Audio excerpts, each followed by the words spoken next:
Prizadevanje za namenski reševalni helikopter pa ni edina stvar, za katero se zavzemate, ne prva, kajti bili pa ste prvi, ki se je zavzemal za uvedbo reševalcev motoristov, in ta projekt vam je v celoti uspel, kar se pozna tudi na urgentnem ukrepanju in na še dodani vrednosti pri reševanju življenj ponesrečenih. Drži, se pravi leta 1994 je prišel gospod Mitja Vilar s to idejo in on je takrat tudi doniral motor.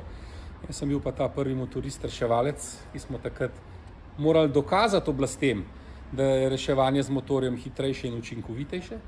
Potem pa so mlini birokratski mleli 6 let, da za nekaj, kar je logično, seveda smo zadevo tudi kopirali po vzoru iz tujine, iz Nemčije, da je potem Maribor dobil motor leta 2000, 2001 Ljubljana in potem še Obala. In danes, leta 2022, te službe krasno funkcionirajo in marsikatero življenje je bilo rešeno. Zdaj očitno je ta zalogaj helikopterskega reševanja toliko večji in vrtički so toliko bolj branjeni, ker tisti je bil nepopisan list papirja.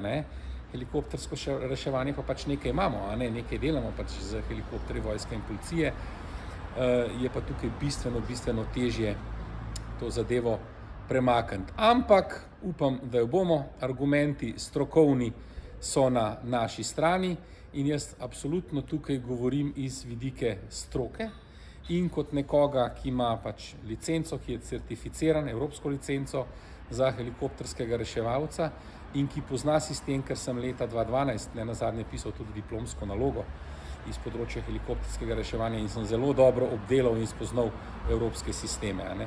In tukaj ne, da smo 30 let zadaj, 50 let smo za Evropo, žal.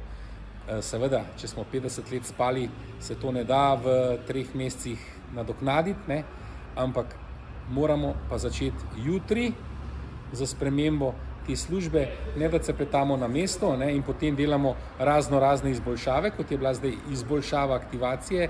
Izboljšava ponovadi nekaj izboljša, ta izboljšava je pa poslabšala zadevo in jo bistveno bolj zakomplicirala.